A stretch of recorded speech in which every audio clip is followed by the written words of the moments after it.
आज मैं अपने कैरियर की 4 गेम चेंजर लर्निंग्स और स्ट्रेटजीज की बात करूंगा जिसने मेरे को प्रोफेशनल वर्ल्ड में और मेरी उस ऑर्गेनाइजेशन को बहुत हेल्प किया।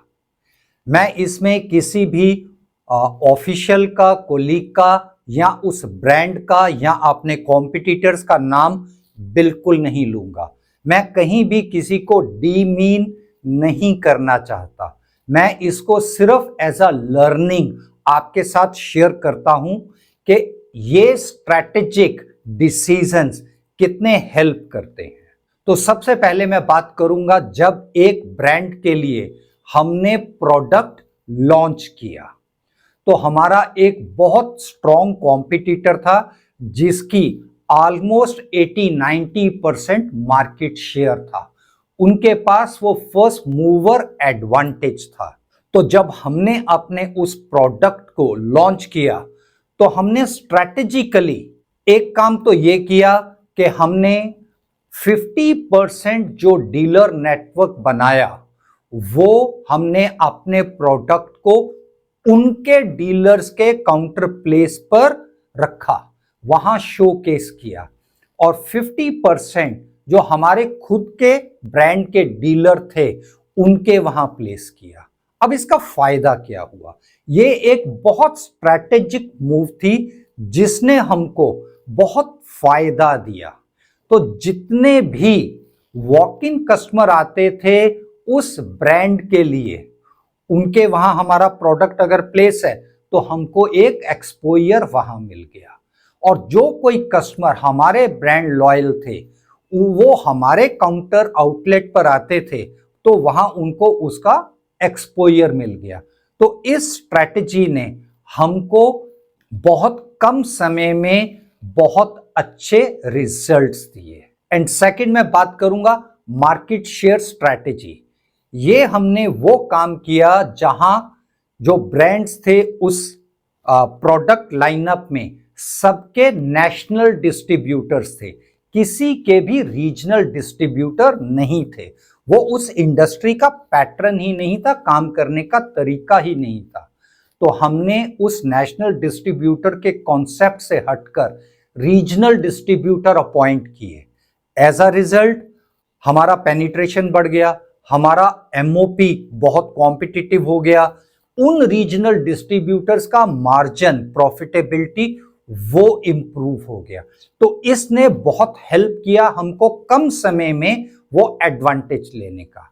और सेकंड हमने जो काम किया, उस इंडस्ट्री में मल्टी प्रोडक्ट अलग अलग ब्रांड के अलग अलग मैन्युफैक्चरर और डिस्ट्रीब्यूटर होते थे। तो उन रीजनल डिस्ट्रीब्यूटर्स का क्रेडिटेबिलिटी हमेशा एक स्टेक पर रहता था। तो वो ये मेक श्योर करते थे कि उनका पेमेंट कभी डिफॉल्ट ना हो और ये business normally cash and carry के ऊपर ऑपरेट होता था। तो इस डायनामिक को समझते हुए मैंने 7 दिन का पीडीसी कॉन्सेप्ट इंट्रोड्यूस किया।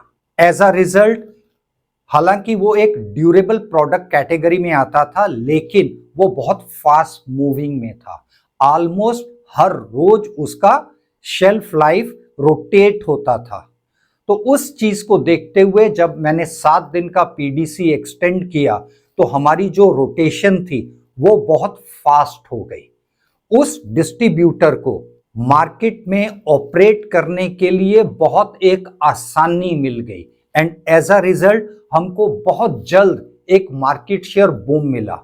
और वो जो 7 डेज का पीडीसी एक्सटेंड किया था उसमें कहीं किसी का कोई डिफॉल्ट नहीं हुआ, क्योंकि अगर एक जगह उनका डिफॉल्ट होता तो वो सिर्फ मेरे ब्रांड प्रोडक्ट के लिए नहीं होता, वो सभी उस प्रोडक्ट कैटेगरी में, उस इंडस्ट्री में वो एक उसके लिए बहुत बड़ा धब्बा लग जाता। तो उनकी अपनी ब्रांड क्रेडिटेबिलिटी एक स्टेक के ऊपर थी। So that was the reason कि हमने बहुत शॉर्ट टर्म में बहुत अच्छा मार्केट शेयर गेन कर लिया और एक लीडरशिप पोजीशन हमने बना ली। और चौथा जो गेम चेंजर था, मैंने अपनी नेक्स्ट ऑर्गेनाइजेशन में इसको प्रैक्टिस किया बहुत strategically. We were number 2 position और परसेप्शन में हम अगेन काफी पीछे थे, तो इसको कैसे हमको ओवरकम करना था। सो टू मेकअप दैट, जो स्ट्रैटेजी मैंने फॉलो किया, मैंने कॉम्पिटिटर के जितनी भी सेल्स टीम के लोग थे उनको इंटरव्यू के ऊपर बुलाना शुरू कर दिया। और जब इंटरव्यू के ऊपर बुलाया तो बहुत अच्छा एक प्रोडक्टिव इंटरव्यू के रूप में उसको लिया गया, जिसमें उनका मार्केट नॉलेज, उनका इंडस्ट्री नॉलेज, उनका अलग अलग सेगमेंट्स का नॉलेज टेस्ट किया गया। तो आई विल से कि 80% तो कंपटीशन की सेल्स टीम उसमें फेल हो गई, या मैं ये कहूंगा कि हमारे पैरामीटर्स के ऊपर खरी नहीं उतरी। और बाकी के जो 20% थे, हमारे एक सिस्टम था साइकोमेट्रिक टेस्ट का, तो उस साइकोमेट्रिक टेस्ट में शायद 10% उसमें जॉब कॉम्पैटिबिलिटी उनका फेवर में नहीं गया। और जो मार्केट नॉलेज में, कंपटीशन नॉलेज में, इंडस्ट्री नॉलेज में बहुत अच्छे पाए गए, और जिन्होंने साइकोमेट्रिक टेस्ट भी, which is job compatibility test basically, उसमें भी जॉब कॉम्पैटिबिलिटी हमारी ऑर्गेनाइजेशन के पैरामीटर्स के हिसाब से ठीक रही, उनको हमने अपने कंपनी के रोल के ऊपर ले लिया। अब इसका फायदा क्या हुआ? एक सबसे पहला तो ये फायदा हुआ कि हमको एक बहुत अच्छी टीम मिल गई। सेकेंडली, जो लोग वट एवर रीजन्स, चाहे वो मार्केट नॉलेज में या इंडस्ट्री नॉलेज में, वो खरे नहीं उतरे हमारे पैरामीटर्स के हिसाब से, सारी टीम में, सारी इंडस्ट्री में उनमें एक ये हीन भावना डेवलप होनी शुरू हो गई कि इस ऑर्गेनाइजेशन की जो टीम है वो बहुत अच्छे हाई पैरामीटर्स के ऊपर खरी उतरी हुई है, और इसका इम्पैक्ट मार्केट में भी बहुत फेवरेबल आया।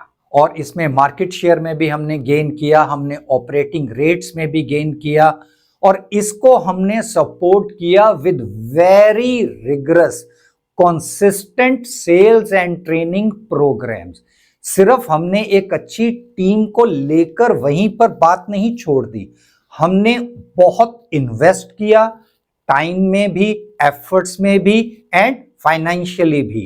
हमारी टीम का training, skills, market knowledge, industry knowledge, उनकी पर्सनालिटी डेवलपमेंट, हर चीज के ऊपर, अपग्रेडेशन के ऊपर एज अ रिचुअल साल में कम से कम 1 या 2 बार हम आउटसाइड कंसल्टेंट से भी ये प्रोग्राम करते थे, और मंथली हमारी मीटिंग्स में भी इस ट्रेनिंग प्रोग्राम को, स्किल डेवलपमेंट प्रोग्राम को, पर्सनालिटी डेवलपमेंट प्रोग्राम को हमने रिगरसली, सिंसियरली फॉलो किया।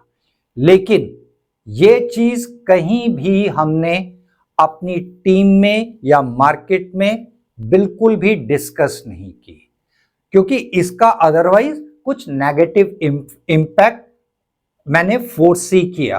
तो बहुत साइलेंटली हमने इसके ऊपर काम किया, and as a result market में हमारे ब्रांड की परसेप्शन, हमारे टीम की परसेप्शन, हमारे प्रोडक्ट की परसेप्शन बहुत फेवरेबल हुई, और मार्केट में respect, business associates, dealing agencies, competition and clients में मल्टी फोल्ड जंप मिला। सो ऐसी कुछ स्ट्रैटेजीज, ऐसे कुछ तौर तरीके आपने भी अगर अपने बिजनेस में, अपने कैरियर में इंप्लीमेंट किए हैं, तो मैं रिक्वेस्ट करूंगा कमेंट सेक्शन में मेरे साथ जरूर शेयर करें। ऐसे कुछ और कैरियर टिप्स के साथ जल्द मिलते हैं।